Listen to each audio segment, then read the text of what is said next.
the ground and you get some duct tape and aluminum foil and you layer the bags and you seal the bag back together. So you can walk in the mall and it looks like you got a mall bag full of items, but it's really the thickness from the duct tape. And we used to just drop the clothes at the bag, roll the bag up like that and walk off and it don't alarm. How long did you do that?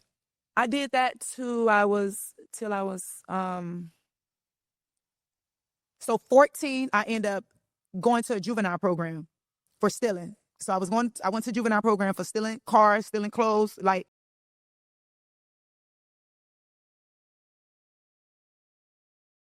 I had just come back from a football match. Everything at that point seemed peaceful. I'd got onto PlayStation, I was playing with my best friend. It was just a usual day. Me and Liam were talking on PlayStation at the time. He was at his house, I was at my house. I heard his mum in the background. I was sitting in the lounge and there was a knock at the door. The police turned up and they wanted to speak to Liam. What for? We need to speak to him, it's serious. I wasn't dressed, I was in my dressing gown. I was terrified because I couldn't work out why they were there. They jumped on their walkie-talkie saying, surround the flat, surround the flat. He just jumped on the headset with me. All I heard was Liam say, I'm being arrested. There was just that chaos. How did I get here? How did this happen? Why on earth am I even being arrested? And then he was gone.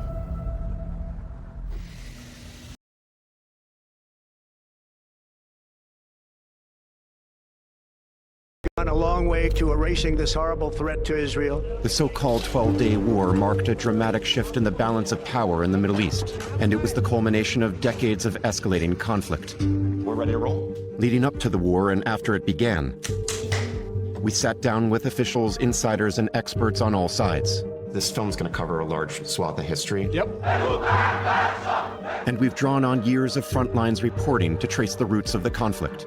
It's an amazingly complex story. From the rise of Iran's powerful regional proxies like Hezbollah and Hamas. It was a huge threat. To the diplomatic efforts to contain Iran's nuclear program. The leaders of Iran must recognize that now's the time for a diplomatic solution. From the October 7th attacks. There's an Israel before October 7th, and there is an Israel after October 7th. To the wars between Israel, Iran, and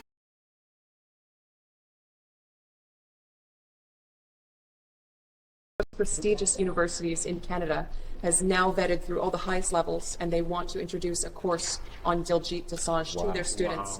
It is one of the most prestigious honors, and students want to study your work, your background, what you've done globally, and the impact that your music has had on every genre of music. And so, yeah, it's a very, very big honor, and we've got some of the heads of the university here. It's the Toronto Metropolitan University in Canada. Every culture has a different fragrance. I think my saying is, for new artists, carry your culture. If you want to stand out in front of this world, use that fragrance. Yeah. If you want to stand out, carry your culture. What's happening? It's not about you needing that stage.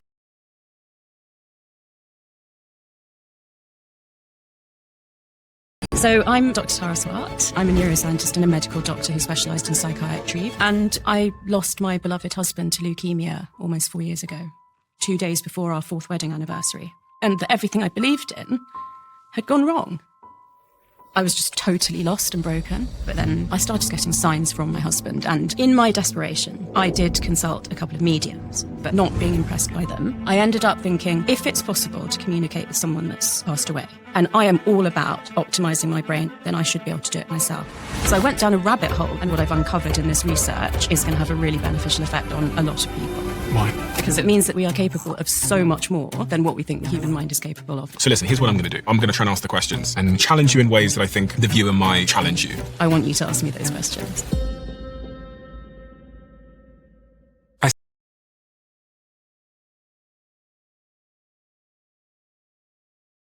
Within the first half of the season, but eventually all the fighting and winning caught up with her, and she was evicted in just the 5th week. But she was given an opportunity to come back and try again in season 13, and she was looking for redemption. Determined to learn from her past mistakes and make it farther than the last time, Rachel was ready to jump right back into things and fight for the gold. But how would she fare this time?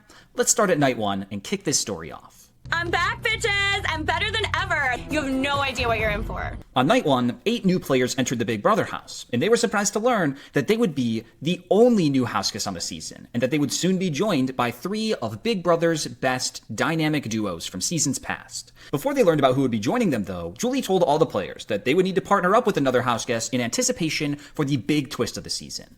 The duos twist. For the first few rounds, players were essentially tied to the hip with their partner in terms of the game. Whichever player won HOH.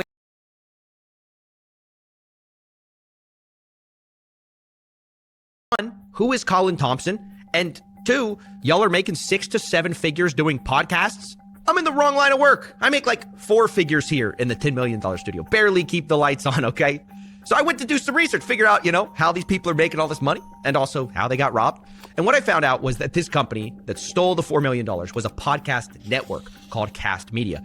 Podcast network being a fancy name for saying they represent podcasts to find sponsors. All that stuff you violently skip with the fast forward 15-second button. Yeah, those guys. And Cast Media would basically work with them as a middleman. They would take some money, give the podcasters the read, and then give the money. Of course, taking a cut for themselves. Now, that is simplifying it a bit, and we'll go into the details more later. But what you need to know is that Cast Media hadn't been paying their talent on time. And what started as being late for maybe a month had turned into 7, 8, 9 months late on paying until one day Cast Media and their CEO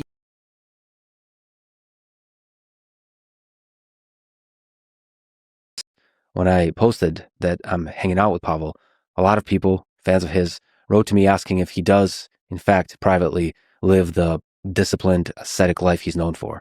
No alcohol, stoic mindset, strict diet and exercise, including a crazy amount of daily pull-ups and push-ups, no phone except to occasionally test Telegram features, and so on. Yes, he's 100% that guy, which made the experience of hanging out with him really inspiring to me. I'm grateful for it, and I'm grateful to now be able to call him a friend. This podcast conversation is in parts philosophical, about freedom, life, human nature, and the nature of government bureaucracies. And it is also in parts super technical, because to me, it is fascinating that Telegram has a relatively small engineering team and yet is able to basically out-innovate all of its competitors with an insane